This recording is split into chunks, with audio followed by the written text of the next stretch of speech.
Bien, donc moi je suis l'ex-ami de Pierre Drion. Alors je voulais vous parler de l'open science. La science est dans un coffre-fort, elle est complètement bloquée derrière des nécessités de payer. Voilà, mes petits chercheurs ici sont en train de se demander comment ils vont ouvrir la boîte. Alors, mon chercheur, il cherche et il trouve. Et quand il a trouvé, il est tout content. Donc, il va décider de faire ce qu'on fait depuis 250 ans. Donc, il va communiquer. Non, c'est pas Trump, hein, mais c'est un hasard. Et donc, il explique, je suis pas encore assez bon à dessin, il explique à ses collègues, mais il peut aussi écrire, bien entendu, rédiger des articles et envoyer ces articles par la poste, comme on fait depuis longtemps, un éditeur. Alors, l'éditeur, c'est le monsieur qui va recevoir cet article et qui va en faire quelque chose. Là, je dois être à 25 secondes. Donc, voilà, le voilà. Et il examine ça. Et puis alors, il s'adresse à un autre chercheur pour faire le peer review.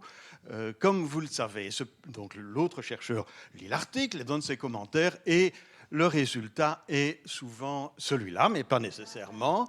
Il peut aussi y avoir un autre résultat qui est que notre brave éditeur décide d'éditer. Donc, il faut imprimer, il faut stocker, il faut emballer, il faut envoyer ça partout dans le monde. Et ça justifie le fait que notre éditeur demande évidemment beaucoup d'argent pour faire ça.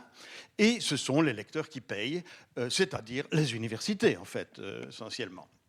Et ça permet aux chercheurs dans les universités d'avoir accès à toute la documentation scientifique dans les bibliothèques. Le problème, c'est que le coût que vous voyez là au-dessus est devenu tellement phénoménal qu'il n'y a plus moyen d'avoir tout dans les bibliothèques. Et donc, on se retrouve avec un problème assez important. Et donc, voilà le système tel qu'il a existé depuis très longtemps, où vous retrouvez le cycle de toute cette opération avec les différentes phases, le reviewing ici, et puis tout le système de production. Et on reboucle la boucle, et la recherche peut se nourrir des résultats précédents et avancer. Mais évidemment, à l'époque d'Internet, les choses changent un peu, et on peut mettre, par exemple, directement son travail sur Internet. Et les chercheurs peuvent ainsi communiquer et dire, tiens, ben voilà ce que j'ai trouvé. Et la boucle, elle est bouclée, elle est beaucoup plus courte, et elle ne coûte rien du tout. Évidemment, c'est beaucoup plus simple. Maintenant, on a un peu perdu le peer review dans le processus, donc on peut faire ça, mais on peut aussi passer par l'ancien système. Et ça, c'est le principe que l'on vous a déjà décrit sous le nom de Green Open Access. C'est la voie verte à l'Open Access. Alors, on fait les deux. Donc, et c'est très bien parce que l'éditeur continue à gagner son argent, il est content, mais il a aussi vite trouvé que lui pourrait bien mettre sur l'Internet aussi. Et donc, il veut faire du gold, hein, c'est-à-dire directement accessible aux chercheurs, mais en passant par de l'argent à payer quand même, parce qu'il aime bien l'argent à payer. Je ne sais pas pourquoi il aime bien l'argent, celui-là. Et donc, l'argent vient du chercheur ou de l'université ou du funder, et il va chez notre éditeur qui fait payer APC, c'est Article Processing Charge, et il fait payer ça, et il met directement sur l'Internet, et bien entendu, il reprend l'argent nécessaire. Le problème, c'est qu'il existe une foison maintenant de pseudo-éditeurs qui sont apparus et qui font croire qu'ils font du peer review, mais ils ne font pas le peer review. Vous voyez, c'est tout blanc là. Et donc, ils mettent directement sur l'Internet.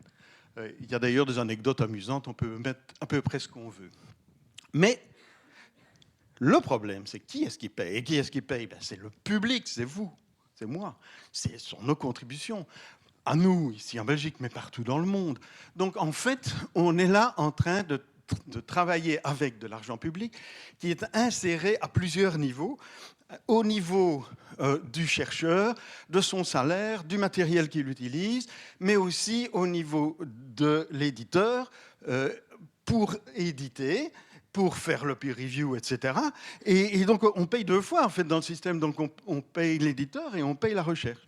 Et donc, il y a une anomalie qui a été mise en évidence par beaucoup de gens et qui, malheureusement, reste encore aujourd'hui relativement peu résolue parce que on continue à évaluer les chercheurs sur la base d'un certain nombre de critères anciens, mais qui sont des critères essentiellement, qui reposent essentiellement sur le prestige. Alors les chercheurs, ils aiment bien le prestige, puis ils aiment bien d'être reconnus, ils aiment bien d'avoir une reconnaissance du monde scientifique, et ils aiment bien aussi d'avoir une promotion, d'avoir de l'argent pour continuer à faire des recherches, etc. Et tout ça est basé sur une analyse de ce qu'ils font. Et ce qu'ils font en général, ce sont des publications. Et donc, on va essayer on va les évaluer sur base d'un certain nombre de choses, comme par exemple le facteur H, c'est-à-dire le nombre, enfin, en gros, le nombre de citations, mais aussi les facteurs d'impact. Et tout ce qu'on a envie de faire, c'est ce que le petit bonhomme en bas a fait, c'est des calculs. On aime bien faire des calculs, on aime bien pouvoir mettre un numéro sur les gens. Alors, le facteur d'impact, qui est la plus grande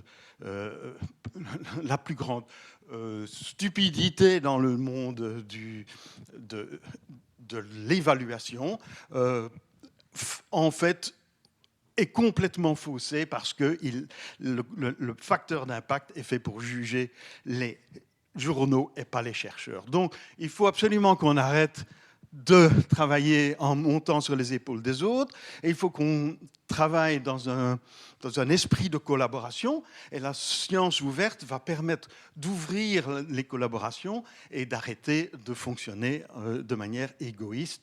Du moins, c'est le rêve que l'on a tous, et c'est ce qui permettrait d'ouvrir la boîte, et ainsi d'ouvrir la science à tout le monde. Voilà, je vous remercie.